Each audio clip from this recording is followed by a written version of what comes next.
All right, so welcome to my hike log for my Lake Emma hike. We're going to do something a little bit different here because this was the shortest hike that I did in all of 2020. The Lake Emma hike starts at the Kite Lake trailhead outside of Alma, Colorado. That's the same trailhead for the Decalibron. And this was one of my Decalibron warm-up hikes because I wanted to get acclimated to the elevation. The trailhead is really high, and it starts off well above tree line. For those of you who have any interest in attempting the Decalibron, be sure you are capable of handling exposure first, because there's zero shade on that hike, and there's zero shade on this hike. The Lake Emma hike goes from Kite Lake up to Lake Emma. It's 1.6 miles round trip. It's 0.8 miles each way. So what we're doing with this video is this is a single take, uncut, starting shortly after the sign at the very beginning until I reach Lake Emma. What you're going to see is my entire hike as I did it in real time, not sped up or anything like this. This is the actual speed. The hike up to Lake Emma would be easy if it were like 3,000 feet lower. But because it's around 11,000 feet at the trailhead. Kite Lake's a very high elevation lake. Lake Emma's even higher. And it goes up around another 500, 600 feet in elevation gain over what is really a fairly rocky but easy to follow trail. And as you can see in the footage here, there are lots and lots of big rocks in the trail. But the trail itself is very well cut, very well defined up to a point, which we'll get to in a little bit. And generally, it's easy to walk. You will want to have boots or something with good ankle support, or just really strong ankles if that's your thing, to do this hike. You don't need them for the grip, but you would need them for the ankle support. I did see some people doing this in tennis shoes. I also saw people doing the Decalibron in tennis shoes when I did that, and that's just a little bit nuts, but hey, if you can do that, go for it. This pan here is showing you the mountains of the Decalibron. That's Bross that we looked at. We're going back here now towards Cameron, over there coming in on the left. And you can't see it for that little hill. Actually, you can. That's Lincoln that is now in the middle. And then that hill over there that's on the right is just a little mound. Those are other mountains I'm blanking on the name of right now that are around Lincoln, Cameron, and it's Democrat, not Lincoln. I always get Democrat and Lincoln confused. So the last of the Decalibron mountains we could see in that pan was Democrat. Lincoln's on the far side of Cameron from this vantage point on this hike, so it's behind us right now. And Lincoln cannot be seen from the trailhead of the Decalibron. You don't really see it. I think you can see it from Democrat, and then you can really get a pretty good look at Lincoln from Cameron. We'll talk about the Decalibron more when we get to that video, but Lincoln was my favorite of the summits of the Decalibron. It just has a really wonderful view. The views from this hike are also really fantastic. So looking down there to the left, that's the road up to Kite Lake. I did that in my wife's very trusty 2009 Honda Fit. The Kite Lake Road is a very, very rough road. I've seen other Fits up there. I think the time I did this hike, there was another late model Fit up there, a couple of Camrys and things like that.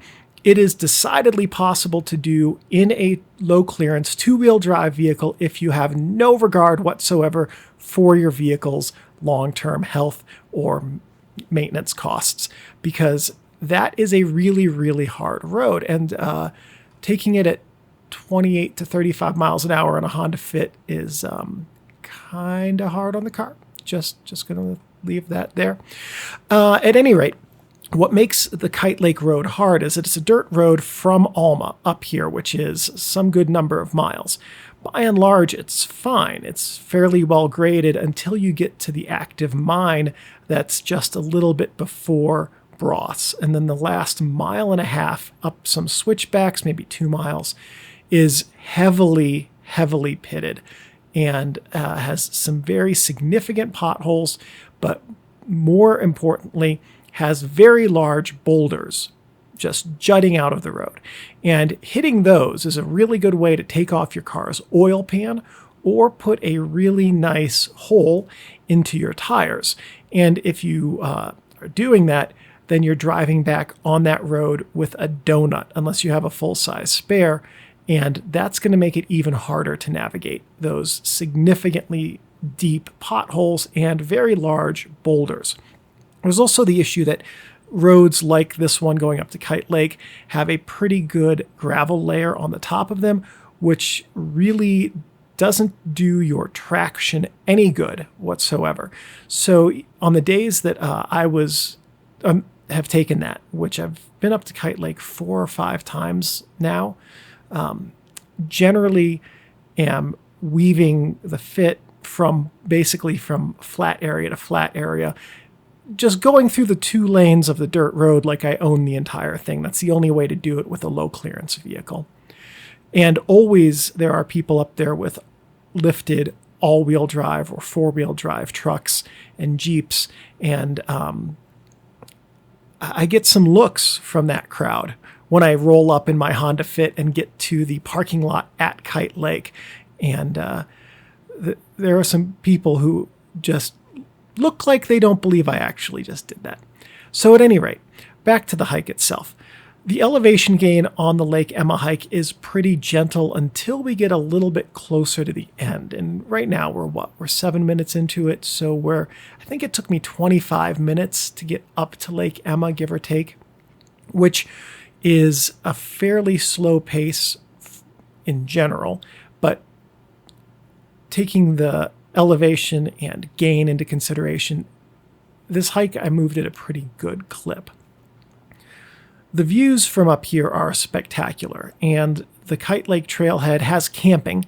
I think there are 4 spots where you can pitch a tent at Kite Lake, and there might be some dispersed camping as well down by the lake. I've certainly seen people with tents pitched next to Kite Lake every single time that I've been up to that trailhead.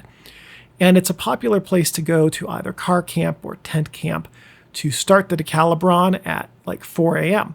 There are also people who start the Decalibron at 10 p.m. to go up and spend the night stargazing from Lincoln, Cameron, or Democrat. So I think that is brave. It's very cold, even in the summer, on those summits, and very windy. But that said, one of my dreams for this year is to car camp out at the Kite Lake trailhead and do some astrophotography of the Decalibron peaks or this general area. Maybe even some astrophotography at Lake Emma would be a very nice thing to do, since it's right there in the amphitheater with Mount Democrat. And just really get some nice, gorgeous photos of the stars, because the dark sky conditions here at Kite Lake are absolutely incredible. They are some of the best in Colorado. Now, you will get light pollution from Leadville, not so much Denver, but some of the mines in the area as well. However, because of the ridgeline and the peaks for the different mountains, which over there you can see that highest peak is Bross again. Because of that ridgeline that we're seeing right now, that blocks the majority of the light pollution except from due south. And there's not a whole lot due south. Alma, Fairplay, those aren't towns that are contributing a whole lot to the light pollution. So what happens here is that you're sort of in this cauldron where any light pollution that's traveling, any light that's traveling towards this area from surrounding cities is pretty well deflected by the ridge lines. So this is a very dark sky area, and that allows good conditions for astrophotography, while also giving you backlight around some of the ridges, so that even on the darkest night, it's still possible to have a fairly well-defined ridge line, because the lights from some of the surrounding cities will illuminate them from behind. So one of my goals is to do some astrophotography, maybe during one of the meteor showers up here. I think that would be a load of fun. At any rate, the hike continues through this area, which is a tundra type area, and bushes, grasses, no shade, no cover. And then again, it's pretty much flat. You can see up there, up ahead, there's that talus field that's on the right side. And if you catch it, you can maybe see about where the trail goes up to Lake Emma. So this trail has an incline at the beginning. That's a bit of a workout. And then there's a long flat area, which we're on right now, that goes through this very scenic place where you can see some of the ridge line and the very beautiful shapes of the mountains here. And then there's going to be a scramble going up to Lake Emma. That scramble has two routes. There's what's called the easy route and the hard route. And if you've seen any of my hike videos, one guess which one I ended up on.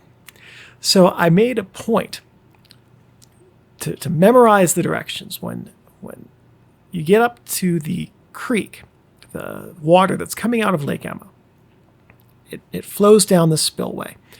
And when you get there, cross the creek and go up the left side, because the right is significantly harder. I forgot the directions when I got up there. One of the fun things about hiking at elevation is there's not enough air to make your brain work. So I got up there, completely forgot the directions. Forgot there was a fork, forgot to stay to the left, and it was just like, oh, this is where I'm supposed to go. Ended up going to the right, and it was a doozy of a scramble up to Lake Emma at that point. So all of this open area was, I've been trying to put some sounds of the environment into these videos so that you guys can hear what it's like. There was no sound here. This open area is in this cauldron. I think that's amphitheater is probably the most accurate word, but the walls here, even though they don't look it because I was shooting with the Rokinon 14mm lens here, and that lens's angle distorts the world pretty significantly. So it doesn't look like these walls are that steep, but they really are. And because of that, there wasn't any wind on this hike. There's also not that much life up here. There were some bees, some bumblebees up here. I think there might have been a couple of weasels that I heard, but they're so quiet that the microphone doesn't pick them up. So there was no sound when I looked at the audio track from this video to try to find some places where I could put in audio from this hike. There literally was no sound until I got up to Lake Emma, and then it was just wind. The wind at Lake Emma itself was very strong, and because of how cold the water at Lake Emma was, I was also very cold because I got a little bit splashed accidentally, losing my footing on some rocks. So at any rate, sliced my hand open. That was great fun. Long and short of that is, if you're going to go up and visit alpine lakes, be sure that when you do, you know where your feet are when you're walking next to them. And yeah, so at any rate, wearing flannel-lined, cotton-stuffed cargo pants because it was fairly cold, even though it was August when I did this hike. Those don't dry very quickly at all, even in elevation like this where the air is super dry.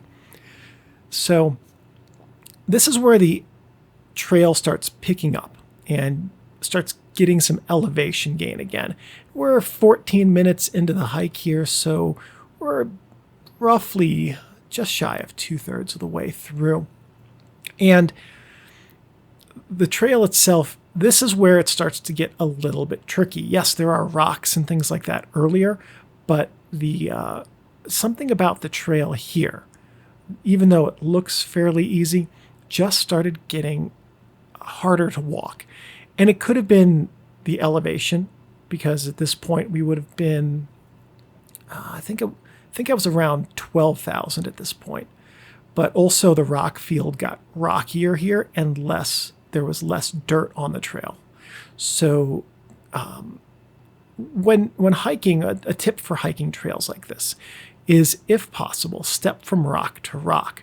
One that's going to produce less erosion in the trail, which is good, but also rocks generally have good traction.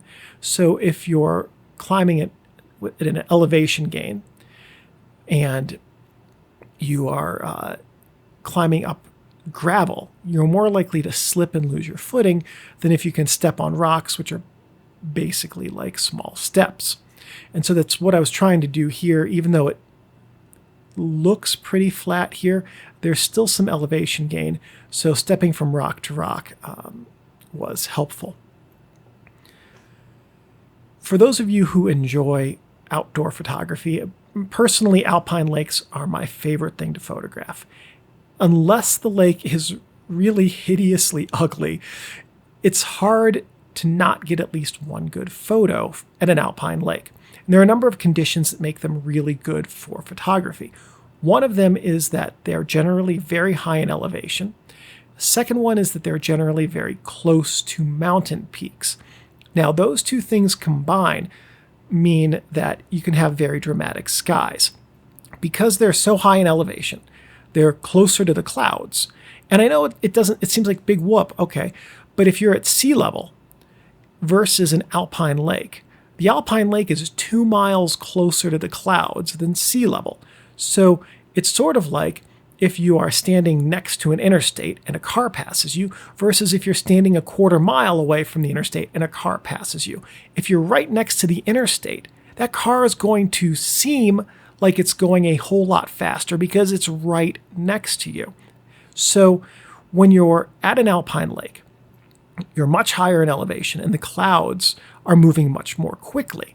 Now you combine that with the mountains that are generally right behind the alpine lakes, and those give a very nice hard line between the foreground and the sky. And typically the clouds are coming up over the ridge line. And so not only are they moving quickly, they're also moving they're moving quickly because you're closer to them. They're also moving quickly because of the way that air currents move in the mountains. And wind in the mountains is very, very strong.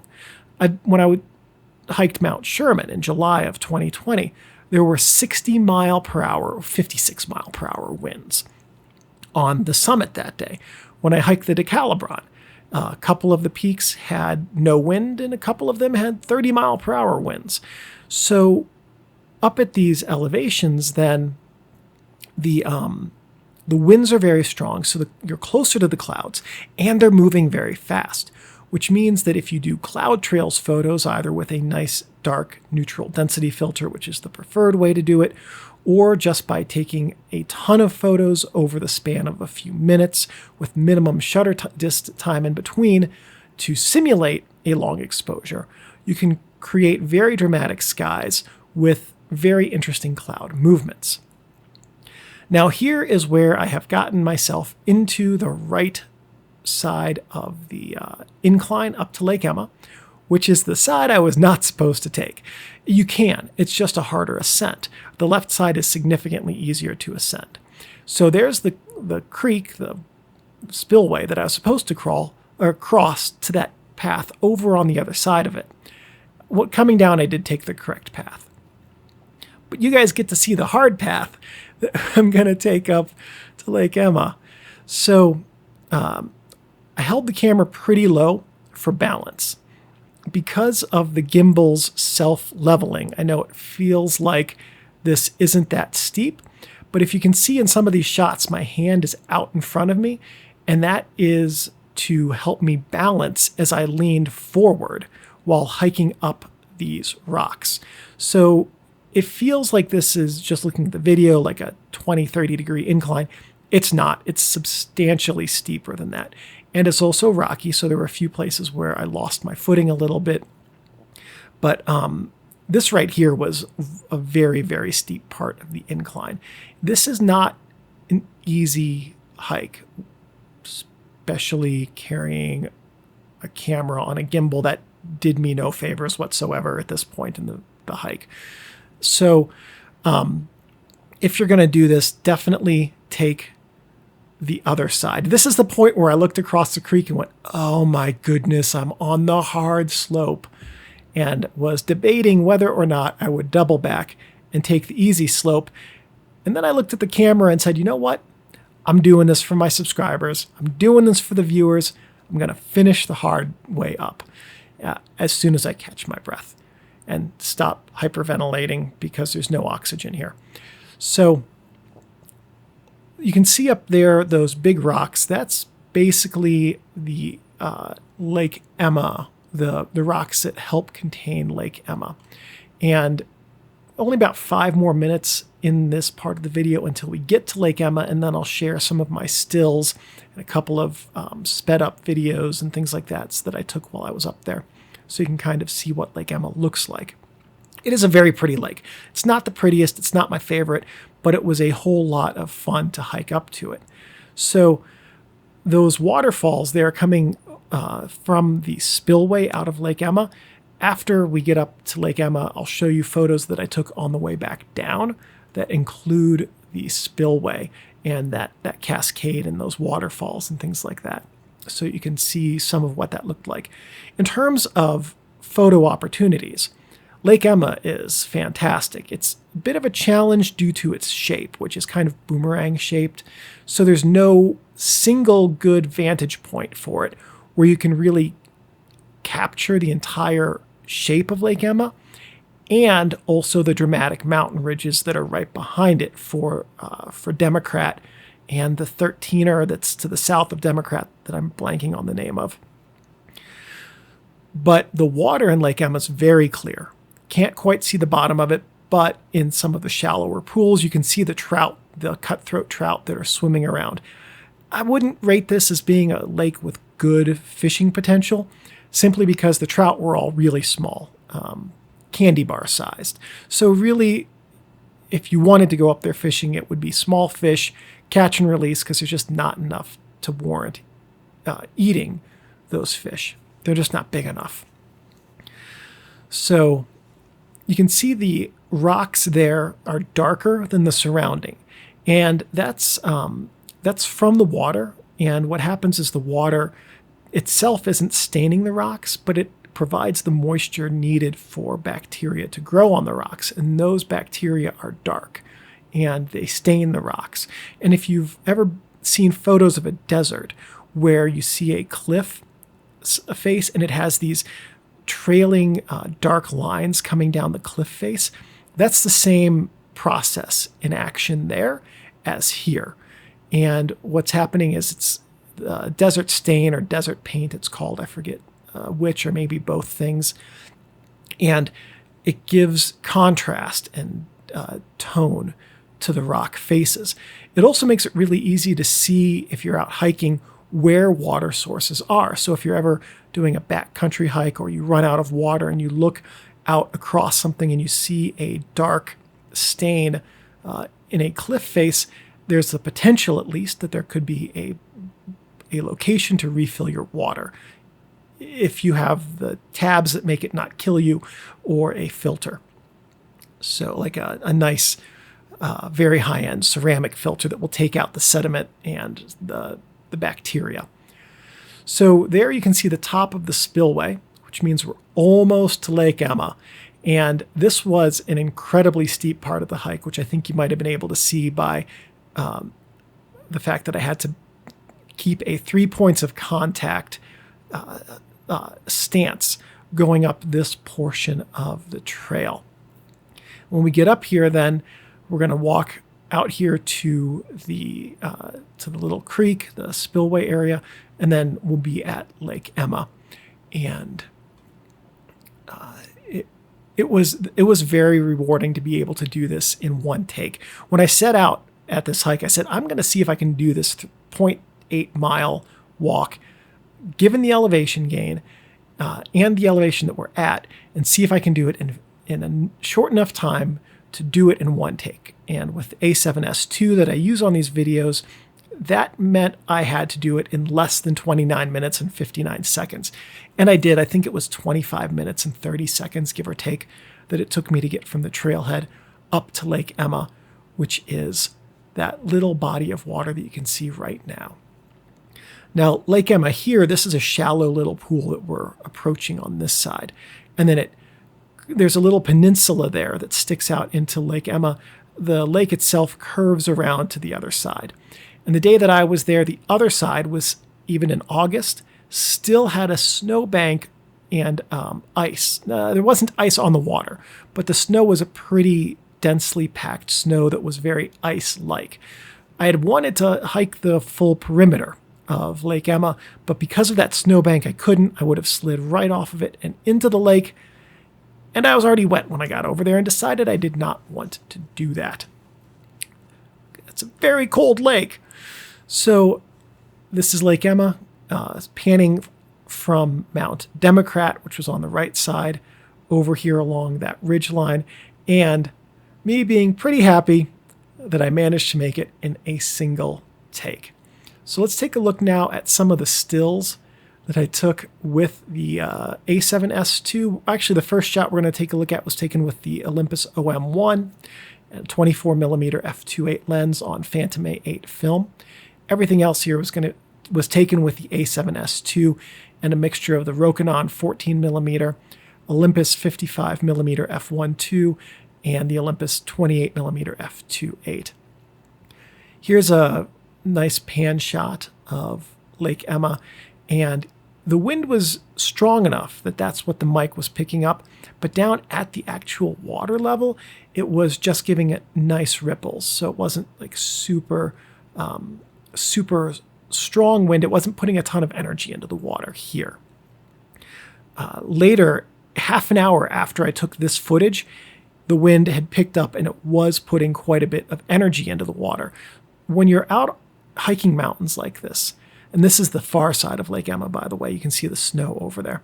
When you're out hiking mountains like this, the weather changes very quickly. And all of a sudden, these clouds started rolling in over the ridgeline. I know it looks like the water's glass smooth in these shots. It wasn't. There was a lot of energy built up into it. It only looks glassy because of the long exposure simulation that I was doing to capture those cloud trail shots. And this is Lake Emma from slightly above it, and you can, over in this part, it's fairly shallow. I don't have a depth on Lake Emma, but this part you could see fish down all the way to the bottom sediment. That's a very shallow area with some pipes that are buried in it that likely took water down to the mine that was just slightly off the trail coming up here.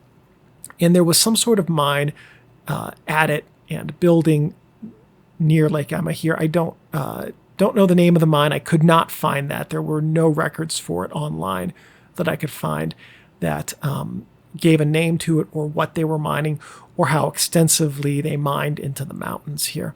But it appears that they used water from Lake Emma in that mine, and those were some pipes underwater in the sediment. That was the shape you could see.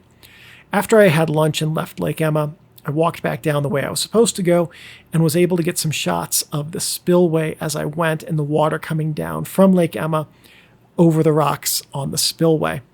And at this point, which was an hour after that footage that we just saw, clouds had really moved in and the weather was changing very quickly, and I needed to book back to the car because it looked like a storm was coming in. And that was my Lake Emma hike. Really hope you guys enjoyed this video, and I will see you in the next hike log.